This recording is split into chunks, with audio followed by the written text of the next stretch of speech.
안녕하십니까 여러분. 오늘 또 그림 그리고 그림 읽기 좋은 날입니다. 오늘은 세로로 이렇게 좀 소나무를 한번 해보도록 하겠습니다. 세로 그림을 할 때 주의해야 될 점이 뭐가 있을까요? 그렇죠. 세로 그림을 할 때 주의할 점은 가로로 가는 획이 있어야 된다는 거. 이것이 종행의 문제입니다. 종행을 이해하시면 그림 그리는데 훨씬 도움이 되는데 바로 이런 것이 종행의 문제를 해결하는 방법이죠.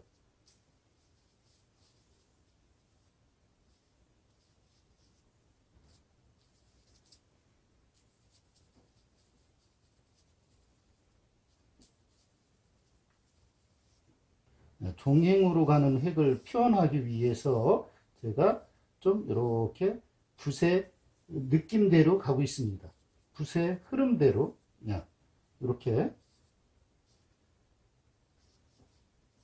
이렇게 흘러가고 있습니다.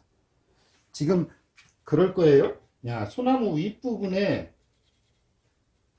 세월의 흐름에 따라서 뭐가 생겼죠? 옹이가 생기기도 하고 이렇게 굴곡이 생기기도 하죠. 그들을 그려내는 겁니다. 이렇게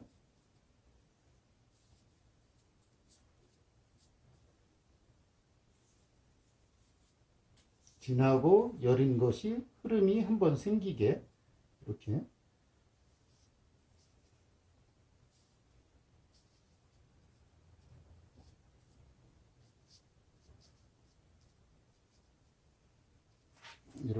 했습니다. 그러면 이제 아래로 쭉 내려와야 되겠죠? 모든 소나무는 이렇게 비틀림의 구도를 갖고 있어야 좋습니다. 이게 무슨 이야기냐면 그냥 구도가 아니라 이런 식으로 해서 비틀림의 구도가 있어야 좋은 구도입니다. 소나무가 실제로 비틀면서 자란단 말이에요. 그런데 그런 걸 경험해보지 않은 사람은 이 비틀림의 구도를 이해하기 어렵죠. 그리고 이렇게 하다가 껍질이 이렇게 떨어지기도 하고요. 이런 거를 같이 그려주셔야 되겠죠? 모든 그림은 가운데로 들어오는 걸 경계해야 되겠죠. 그래서 가운데의 흐름을 갔을 때는 꼭 좌우로 빠지는 획이 있어야 돼. 그러면서 이 친구가 이렇게 비틀리니까 어떻게 돼요? 이렇게 해서 싹 이렇게 간단하게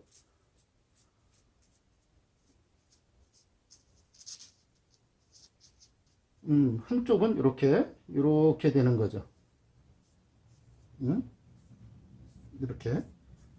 이렇게 해서 또 이렇게 바뀌죠. 획이 바뀝니다. 즉 뒤틀린다는 이야기예요. 이런 흐름이 있어야 그림이 좋은 그림이죠.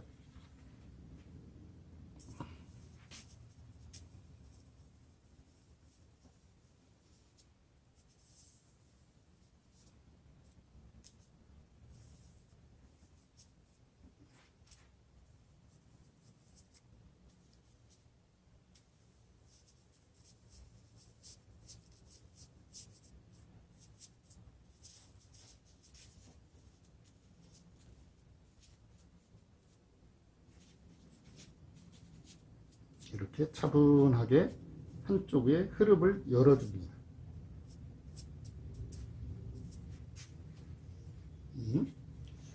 세로로 있는 작품을 가로로 탁 눕혀놓기도 하고 그런 줄기가 있기도 하고 또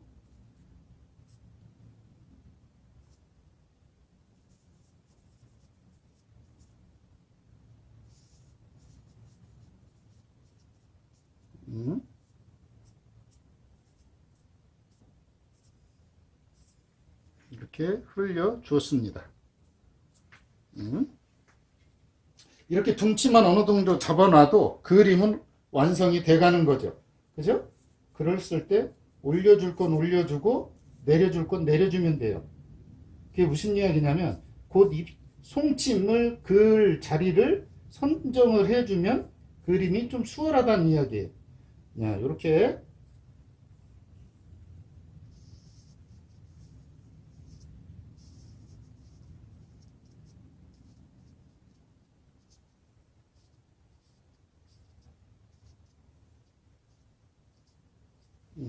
그래 놓고 어딘가는 이렇게 돌아서 나온 것도 있어요. 그런 것도 여러분들이 좀 해주시면 좋은데, 어떤가요? 이렇게 해주면 이제 송침을 그릴 곳을 어느 정도 완성을 해 놓은 거죠. 이렇게 해서 이쪽으로 탁 하나만 넘어가줘도 송침을 그릴 곳이 탁 넘어가줘도 네, 좋은 거죠. 네. 이렇게 해놓고 이제 송침을 달기 시작을 해보자고요. 둥치만 이렇게 잡아놓으면 송침은 그대로 하시면 됩니다. 자, 좀 송침을 할 때 어디가 주공백이고 어디가 뭔데 윗부분은 웬만하면 밑에서 올려다보기 때문에 사실은 잎사귀가 많습니다. 그럼에도 우리가 그림을 그릴 때 좀 솔잎을 덜 다는 이유는 뭐예요? 그렇죠. 이 흐름을 보여주기 위한 거잖아요. 자, 그런 느낌을 좀 가지면서 그려보시면 좋겠습니다.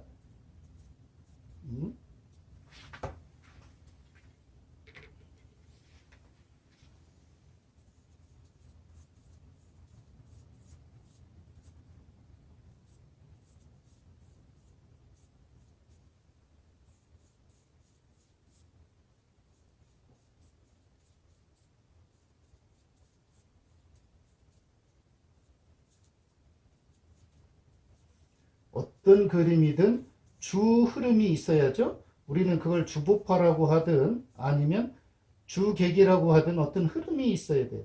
흐름이 없는 그림은 그리고 나서 후회를 하죠. 공기의 흐름이든 잎사귀의 흐름이든 아니면 여백의 흐름이든 흐름이 있어야 되겠죠.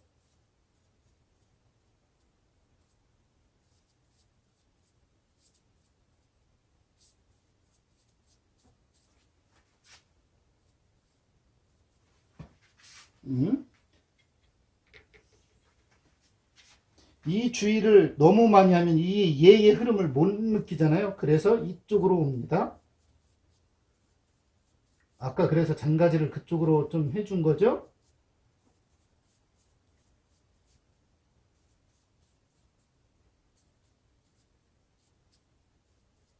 그리고 잔가지라고 해서 밑으로 떨어졌다고 해서 다 하면 안 돼요. 왜요?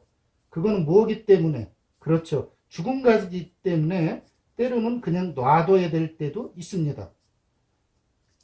이런 식으로 죽은 가지는 그냥 놔줘야 될 때도 있다는 이야기죠. 이종이가 수분이 충분히 머금었기 때문에 번지기도 합니다만 여러분에게 이런 날에도 그림을 그릴 수 있고 이 저기를 소위 말하면 번지는 것도 이용해서 그림을 그리면 좋다는 걸 한번 보여드리고 있습니다.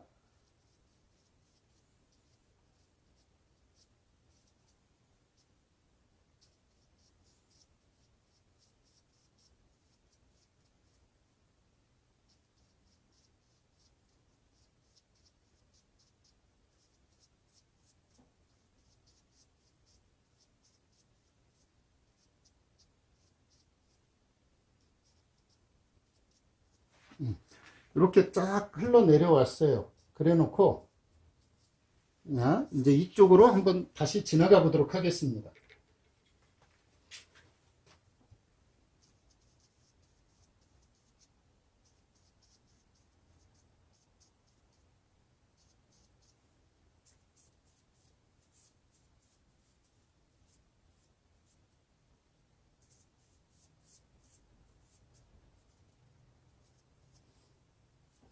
이렇게 해서 세로의 그림을 가로로 계속 이렇게 가로로 계속 어긋나게 하죠. 이런 것이 없으면 그림이 안 된다고 이야기했잖아요. 이게 그림에 그리는 중요한 포인트라 여러분에게 자꾸 알려드리는 거예요.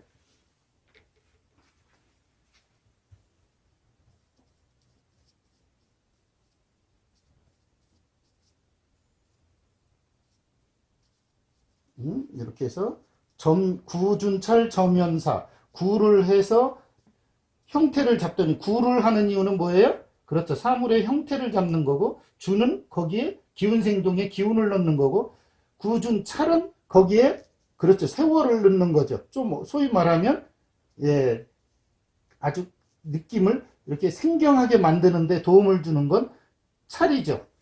음? 지금처럼 이렇게 음.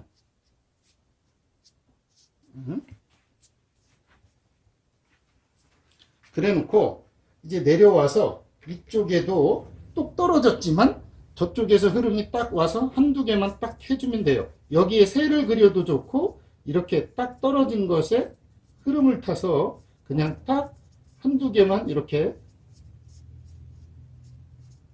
해줘도 좋아요. 원래 많이 그리는 건 쉬운데 적게 그리기가 어려운 게 그림이에요.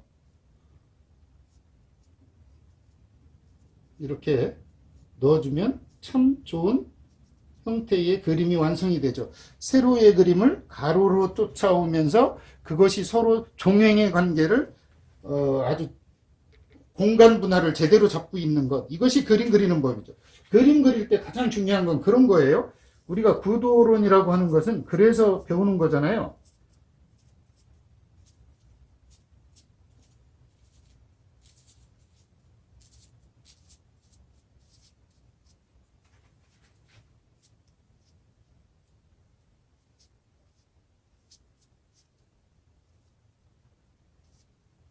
이렇게 한 후에 이제 마지막 점을 한두 개를 찍어서 그림을 완성을 해보도록 하죠.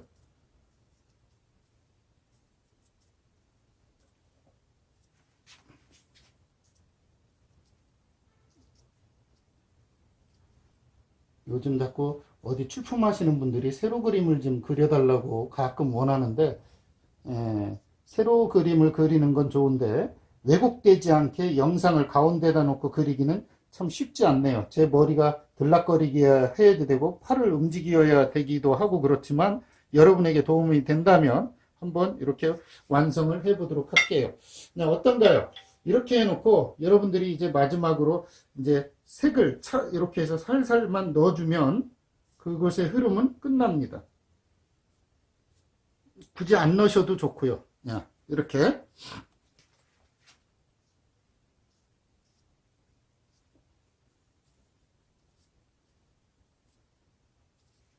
오늘 그림은 이렇게 해서 한번 소나무 세로 그림, 그것도 종횡의 관계를 설명하면서 그려드렸습니다. 다음 시간에 또 다른 그림으로 여러분을 만나 뵙도록 하죠. 오늘은 여기까지입니다. 감사합니다.